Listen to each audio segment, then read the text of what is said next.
If you have or are considering using an employer health plan as creditable coverage instead of enrolling in Medicare, you need to see this video. Many employer health plans that were creditable coverage in 2024 may not be in 2025. There are unintended consequences of the Inflation Reduction Act that may create serious issues for 2025. Here's what's going on. The Inflation Reduction Act has mandated that all Part D prescription drug plans have a $2,000 maximum out-of-pocket limit for the Medicare beneficiary starting in 2025. Those are the plans that you'll be shopping for during this upcoming annual enrollment from October 15th through December 7th. Why is that an issue with employer-sponsored group health care? It's because in order for the prescription drug portion of your health plan to be creditable coverage, it has to be comparable in benefits to Part D plans. Now, I don't know of any prescription drug plans that have a $2,000 maximum out-of-pocket like the Medicare Part D plans will in 2025. Medicare is aware of this unintended consequence and is trying to soften the blow, but there will likely be a lot of plans that don't pass muster. If the prescription drug component of your employer health plan is not creditable for 2025, you will need to get a standalone Part D plan or you'll face a permanent penalty from Medicare. In this video, I will go over how you can find out if your employer plan's Part D coverage is creditable for 2025 and what you will need to do if it's not.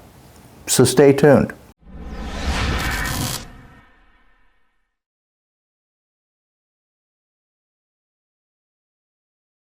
If we haven't met yet, I'm Matthew Clausen, CEO of MedigapSeminars.org. We are one of the country's premier insurance agencies specializing in Medicare. In fact, I'm licensed in every state except Massachusetts. And our services are free to you, the consumer. So reach out to us for expert guidance. You'll be glad you did. If you learned from this video and you want to see more of my content on Medicare, please press the like button below and subscribe.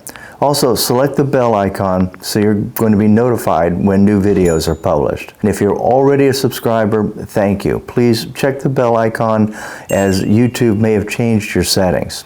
We have noticed that some of our subscribers are not being notified when new videos are posted. Personally, I believe the $2,000 maximum out-of-pocket limit for prescription drug costs that has been added to Part D as of 2025 is great. It's long overdue. CMS has reported that in the past years, about 1.5 million Medicare beneficiaries per year paid more than $2,000 in Part D prescription drug costs. Some had costs exceeding $10,000. And for many of these beneficiaries, those expenses were life-changing. The maximum out-of-pocket is not the only change in the Part D program set to start on January 1, 2025, but it is the one with the most significant unintended consequences. It is impacting the prescription drug portion of employer plans, and it's impacting Medicare Part D in addition to Medicare Advantage plans that have also bundled the Part D plan. And I'll cover in a moment what we're being told about the Part D plans for 2025 that has Medicare in a panic. Now, CMS, which stands for the Centers for Medicare and Medicaid Services,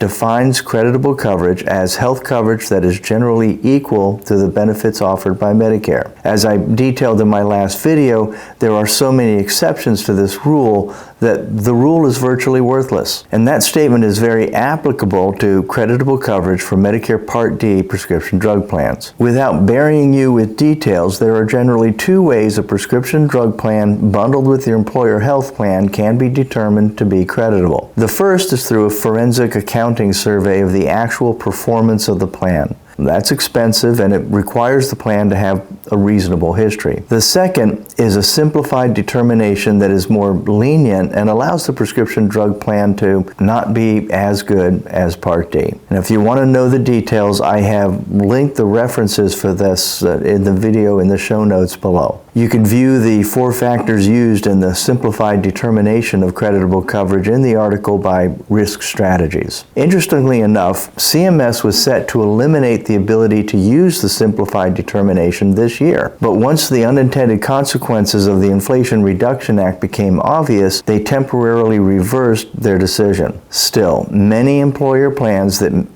are creditable now may not be creditable for 2025. How will you know if your plan is creditable? Every year, your employer is required to send you a determination letter to every participant no later than October 15th. This letter may be mailed or emailed, be by itself, or be buried in a packet of other information about your health plan. If you have not received this notice, then contact whoever is in charge of your health care, or maybe human resources perhaps, and request a copy. They are required to send you a copy of the letter upon request. Now, you should save every annual determination letter that your employer sends you. This way, you have a defense against any penalties that CMS may suggest that you're responsible for in the future. Unfortunately, the law stating that they're responsible, or their response to your request is mandatory, doesn't include any penalties for non-compliance. Anyway, the bottom line is that your employer should inform you by October 15th that your prescription drug plan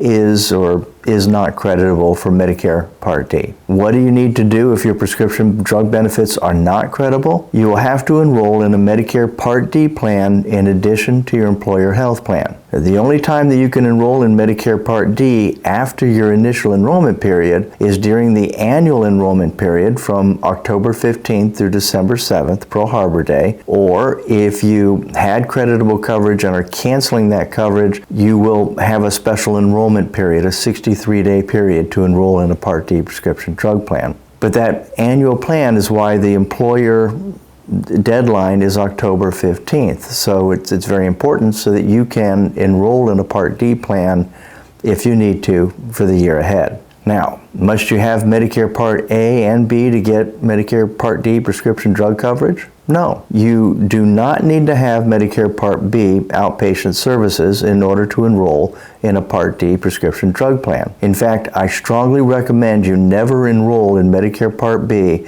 until you're ready to move on from your employer coverage to Medicare as your primary care. Medicare states that the requirement to enroll in their Part D prescription drug plan is that you're simply qualified for Medicare or railroad retirement benefits. You will need a Medicare number. The easiest solution to that is to simply enroll in Medicare Part A only. Part A is your inpatient hospital coverage. For most people, Part A is already paid for if you or your spouse paid Medicare payroll taxes for at least 10 years during your lifetime. In that case, there's no cost for Medicare Part A. If you get Part A, it simply works with your employer health coverage to add to their inpatient benefits. Can you have both employer prescription drug coverage and Part D? Yes, you can have both. When you apply for a Medicare Part D plan, there will be a question asking if you have other prescription drug coverage. You mark that as a yes, and your Part D plan will work with your employer coverage to coordinate your benefits. In fact,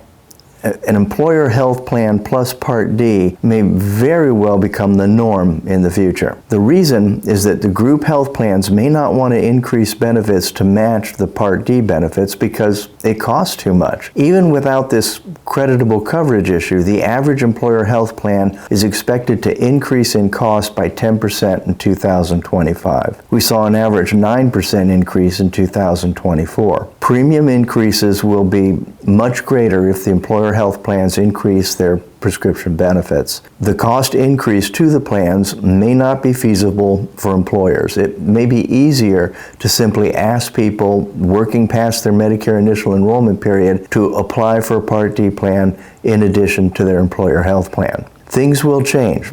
That's certain. So subscribe to this channel as we keep you updated. Now, why is Medicare or CMS in a panic? Because early estimates are indicating a 300% increase in Part D premiums for 2025. CMS has a fix, but it's not permanent and it's not legal, and they are being sued because of that. For your information, CMS has lost each of the last 3 lawsuits filed against it in the past 12 months. And I'll detail all of this in my next video. And I strongly encourage you to subscribe now and click the bell icon to be notified when the next video is published, hopefully in just the next few days. I'm Matthew Clausen with MedigapSeminars.org.